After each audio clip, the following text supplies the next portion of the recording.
But to see so many stories of people who have seen the miraculous and still that's not good enough, to me, isn't that a good argument against the atheist mind that says, why doesn't God show himself? And to me, I always think to myself, well, if he did, would you even believe it? I know that Christianity itself has become perverse anymore, especially inside the United States. Many people follow a doctrine that's not, it's not only heretical, but it's incoherent, right? A lot of the doctrines that I found that people will follow now, they don't even make sense. You try to ask them about it, see if they can kind of tell you what it's about, this type of thing, and they really can't. They run into all types of logical roadblocks and this type of thing. When you're talking about demonic doctrine, if you were to take the Bible and chop it up into 100,000 small churches where everybody had their own version and could do whatever they wanted, wouldn't that in and of itself kind of be a demonic doctrine? Well, yeah, Saint Justin Popovich in his book, The Orthodox Faith and Ecumenism, or The Orthodox Church and Ecumenism, and his critique of humanism, right? And he's not just talking about like Renaissance humanism. He actually says that the West is steeped in humanism, that nihilism is the result of this humanist philosophy. And he says that there are three principal falls. He says there's the fall of Adam, there's the fall of the Pope, and then I think after that it was the fall of Adam, the fall of Judas, and the Pope, right? So what he sees in the papacy is a humanist organization, man being the measure of all things, man, a single man being elevated to the head of the church, right? Christ can't have a church that's his body. Christ is no longer with us. We need his vicar. We need the vicar of Christ, the Pope, to tell us what the true doctrine is, to tell us what is real, right? And he says that papism is one of the major falls of man, but then he also says that Protestantism is basically just a decentralized papism where every man in Protestantism becomes a little pope. So papism is humanism. Protestantism is this atomized individualistic papism where everybody is their own pope, which this is elevating man to the status of the God man is his argument in that book. So it's Saint Justin Popovich, or Saint Justin Popovich, a great Serbian saint, and he was actually a Dostoevsky scholar as well, which I find fascinating. Yeah, and I think to a degree, Western Christianity doesn't have theosis. So, the divinization of man has always been the pursuit of spiritual practices. When you look in the ancient period or in the contemporary period, that's what the New Age is interested in. That's what psychedelics are interested in. That's what transhumanism is interested in. That's what the occult's interested in. And so you look at then these two variations of Christianity, the Western Christianity, Catholicism and Protestantism, both of which have no place for divinization. We just have to stand in the shadow of Jesus's bloody sacrifice. And so what happens? They divinize the leader, they divinize the Pope, they divinize then the pastor or the minister who tells you the message. And so, I totally agree with Tristan in regards to the fallenness of Western Christianity. And I think for Orthodoxy, everything hinges on theosis. Everything's about theosis, the energy essence distinction, the church, the Eucharist, everything's about theosis, and that we are divinized through Christ, which then symbolizes the end of all this demonic activity, cannibalism, blood sacrifice, human sacrifice. He represents the ending of that by that world killing him. And so without the divinization, there is no hopefulness. It's like Western Christianity. It's like you get the whole story, and then you just have to stand behind Jesus because God's still angry because you're a wretched little sinner. I mean, that's a good way to put it. Tristan, it kind of reminds me of a story that that Father Deacon Ananias was telling me. And I wanted to get your reaction on this because we're talking about specifically now how Protestantism engages with the demonic. And he was explaining in this story that he had a friend of his who he basically did exorcisms on behalf of the Orthodox Church. And he got calls from time to time from Protestant ministers who were dealing with demonic entities or demonic activity, and they couldn't deal with it. And, essentially his friend would come in and take care of the problem. And of course, that begged the question for me right away. If you had to call somebody from the Orthodox Church to come in and exorcise the demons, as it were, why would you stay a Protestant and not move over to Orthodox? Right? That's just, it seems insane to me. But I think that he was alluding to, that's how insidious this type of entity is. And that even if you can see it get cast out by somebody else who clearly is doing this the correct way, you'll still stay with what it is that you know, or what it is that you like, or whatever your preference is, even if you have proof right in front of your eyes. And isn't that also a good trait of demonic inversion? Yeah. I mean, I think you can look at Judas, who Judas partook of the Eucharist. Like, Judas was with Christ, right? When Christ broke bread and said, "This is my body," Judas was there. He was there at the Last Supper, right? And he still sold Christ out. Pontius Pilate, right? Christ sitting right in front of him. And Pontius Pilate, to his credit, at least he had a little bit more mercy than the leadership from the Jews, who were just saying, "Kill him, kill him." He's sitting there. He's like, "I don't know what to do." His hands are tied, right? He says, "I wash my hands of this in the end too." But Christ is sitting right in front of him, and he asks Christ, who says, "I'm the way, the truth, and the life." He asks him, "What is truth?"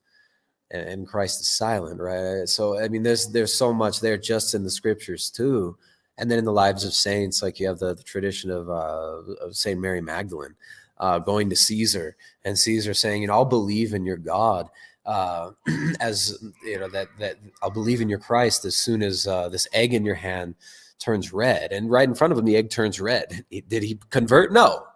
He did not convert. So you have a lot of this happening in the history of the church, and I mean, even in Jerusalem at the tomb of Christ with the holy fire miracle that happens every year. Like, you have the Turks and the Jews and the Roman Catholics and the Armenians. You have this history of this miracle not working. I mean, you had a time when the holy fire in Jerusalem was happening. I'm not saying like miracles are the only reason you should convert or anything like that. I think they could be dubious to look for signs and wonders. But you have this occurrence where the Patriarch of Jerusalem would descend into the tomb and pray, and his candle would light. And this happened for centuries.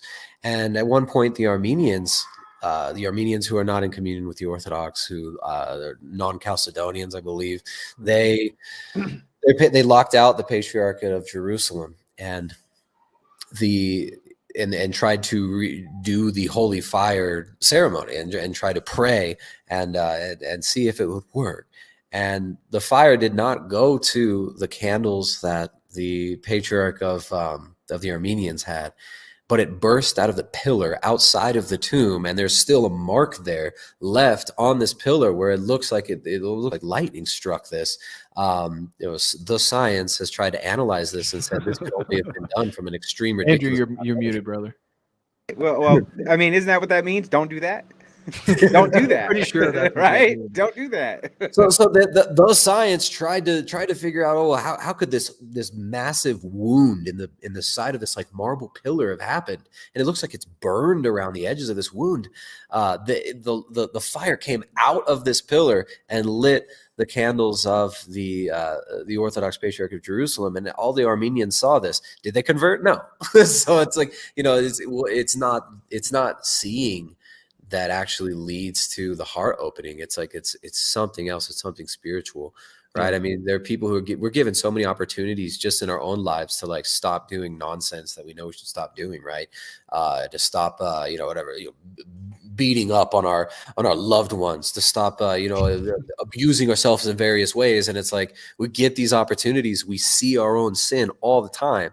Do we stop? Very often we don't, and it's like, it's not just something that affects, just the bad people over there, all these douchebags who harm little children and do this or that. It's like, it's in our own lives too, right? Like, we see our own mistakes very often, and it's like, I'll fix that later. I'll work on that some other time. I'll stop, eating in the pig trough later on. But isn't there a pretty good distinction to be made? I understand that we're creatures of habit, and that we're going to habitually abuse ourselves to a degree if it becomes a habit like anything else. But to see so many stories of people who have seen the miraculous and still that's not good enough, to me, isn't that a good argument against the atheist mind that says, why doesn't God show himself? And to me, I always think to myself, well, if he did, would you even believe it? Right. Exactly. Well, that's the point, is he did, and he does all the time. But people still, we still could become so hard-hearted and so proud that it's like, no, I wanted him to more like, show himself and write in the sky a special message that it's like I want it to be like I want it, Right. Well, I think to Tristan's point, it's more that they want God to present themselves in the sort of drapings of their own sin. So it's like, they want God to be a transhumanist, entity. They want God to be a sort of seductress. They want to worship Medusa or some. It's like they don't want to worship a God that forces you to reevaluate a lot of your things. And being Orthodox is very difficult. And to the point regarding the Protestant minister asking an Orthodox priest, Protestantism doesn't have any sacramental theology, so material things can't be infused with spirituality. It's a completely rational process. And so they don't have a way for exorcism. They don't have a real Eucharist. And so that's what I've mentioned, that really orthodoxy, and it's the only thing that can battle the occult, because the occult is by definition sacramental. Everything about occultism is sacramental. They're infusing material with the spiritual. That's what the blood ritual is. That's what the sigil is. And so Protestantism, it can't even fight on that level because it doesn't have that reality within its own theology. Well, it doesn't even understand it, right? It has no basis for which to even start. So what would it even it couldn't even recognize it, right? Mm-hmm. It's kind of a hyper-rationalistic approach too, where it's like, well, salvation is me internally affirming I believe in Jesus, and therefore, and it's all done. It's like, whoa, the magic. It's like this magical formula where you just chant the incantation and affirm and say, yes, I agree with the proposition that Jesus saves. And it's like, then you're magically saved. It's all done. Keep doing what you got to do. We're all going to make it. Go get rich. Start your own church. Start a cult. Do what you want to do. It really is a do as you will religion.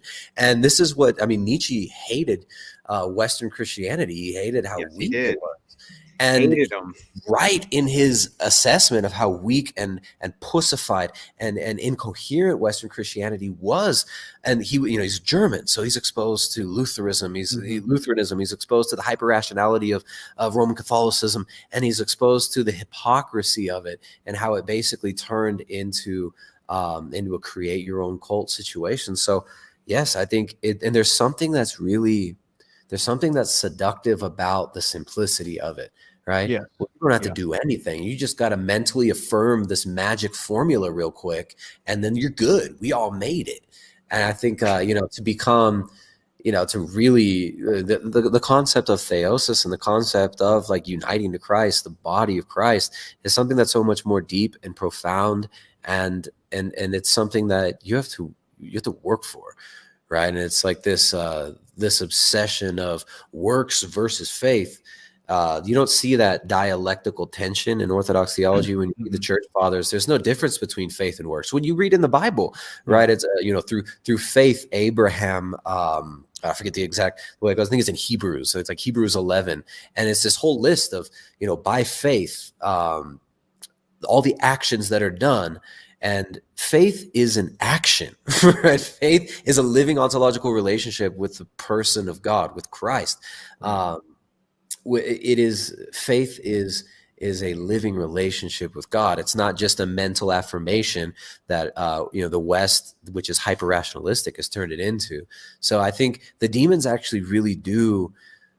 The demonic works very strongly, I think, these days through our reason, through our intellect. And the intellect is very often the place of the demon. I bet those glasses make you see better.